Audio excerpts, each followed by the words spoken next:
Well, Tom, I'm always so excited when I get a new Lie-Nielsen plane in my workshop, and I'm ready to get out there and use it, and I think, well, there's something that I should do with it. And I don't want to mess it up.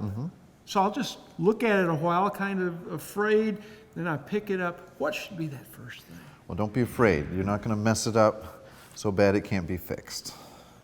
That's what I say about the tools in general, because we can regrind and we can remachine and we can do all sorts of things. So well, that's encouraging. Don't be shy. This is a brand new blade, the way it comes off of our grinders, okay? And it is certainly sharp enough to cut wood very nicely, but it's not going to last that long. Okay. Because it's not as sharp as you really want it. You can feel that though. Yeah, it's sharp. It's quite sharp. But I think that the first thing to do is do a light honing.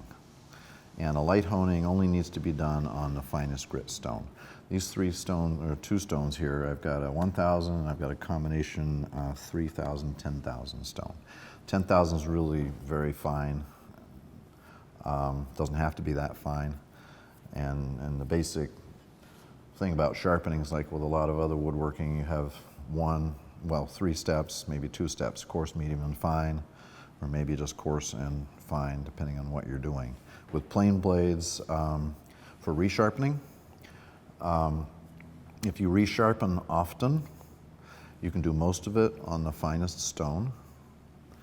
If you let it go too long, or after a little while, you're going to need to go back to the coarse stone again. But that's primarily on the bevel. And I'll show you a few tricks about that we've developed to teach people how to sharpen and get very repeatable results. That's great. Okay, so I'm just going to work it on the finest grit in the beginning, show you what needs to be done. These are water stones, and there are all kinds of different sharpening methods. This is what I like. Use whatever you like and are comfortable with. But whatever it is, it needs to be flat, okay? So first thing is important to do is to flatten. This is a diaflat flattening plate that seems like it's a little worn out. But a few strokes that I did removed all the pencil marks, and that means this is flat and good to go, okay? But if your stones aren't flat, you will not have good results with keeping your plane blades flat. So I'm using a side clamping type honing guide that we make. And I like this kind of honing guide because I feel that it helps me keep things square. And it holds the blade securely. Now, to set the angle, this is 25 degrees. You can hone at 25 degrees, and that's fine. And you're going to be honing the whole bevel, which is more work than you need to do. If you hone at 30 degrees, you're going to be focusing all your honing right down there on the edge. If you hone at 35 degrees, same thing. If you hone at 30 degrees, if you re-hone at 30 degrees every time, the bevel that you're honing will get bigger, faster than if you hone at 35. So there's an advantage to going a little higher. I see. Okay? Yeah. But how are you going to get the angle? Well, we've built this little angle stop block. So using the stop block, and we have measurements on our website about the distance required to give a certain angle, okay? But using the stop block means primarily that you can set the same angle every time. And it doesn't really matter whether it's 35 or 30, or whether you got it off a little bit and this is really 34. What matters is that you get it the same every time, because then you're honing on the same part of the blade every time, and it will always get to the very tip. Okay? And the last thing you want to do is change your Right. primary.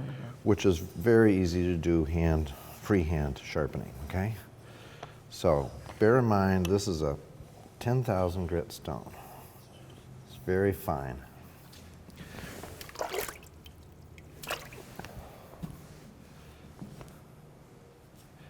See the little band of light? Yes. Okay? Yeah. Now I want just a little bit more than that. But even with that very, very fine stone, by focusing all of the force on the very edge, So it's happening quickly. And it's a pull stroke. Well, I'm doing a pull stroke. Sometimes I do a little bit of a push, but this stone is a little soft because it's so fine. You can see how it's building up there. And I don't dare go that way because I might dig in. That makes sense. So this just gives And me you would more be back control. to flattening, excuse me. Yeah, exactly. So I like to keep a bucket of water handy.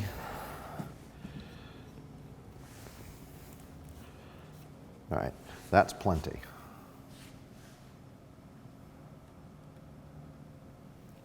Well, I got it straight from Tom Lie-Nielsen. Now I know.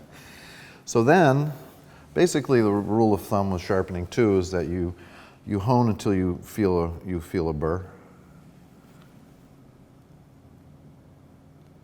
A slight burr. Yeah, Okay? more there, Yep. more there. There is a little more on that side. But the next step is to remove the burr. Now, many of the old timers, if you want to call them that, will tell you that you have to sharpen, or excuse me, hone the whole back of the blade to make it look shiny. And that's a waste of time. You got a mirror, right? You don't need another one. Yeah, I've seen it. I don't want to see it. Right. So the same thing applies. You're only really interested in the very front of the blade, okay? And David Charlesworth from England developed this little trick called a ruler trick. And you take a thin ruler, this is 1/16 of an inch thick. You lay the blade across the stone with the ruler under there, and that kicks this up about 1/2 degree, which is not enough to change the geometry of your planing, but it is enough to make sure that you're honing just the end, okay? And also bear in mind that this is a brand new blade. This has not been done before. The more that you do this ruler trick, the smoother that little edge band will become, okay? But we'll do enough here so you can see what I'm talking about. Now I like to do it on and off the stone, and that is because I want the stone, I don't want to hollow the stone out. I want it to wear on the edge. And if you went lengthwise, you would wear the stone. Some people do go lengthwise. I don't like to because of that. That's right. Okay, we've started to see a little band of light. Yes. Okay? And that's 10,000 grit. Yeah. That's really much finer than you need.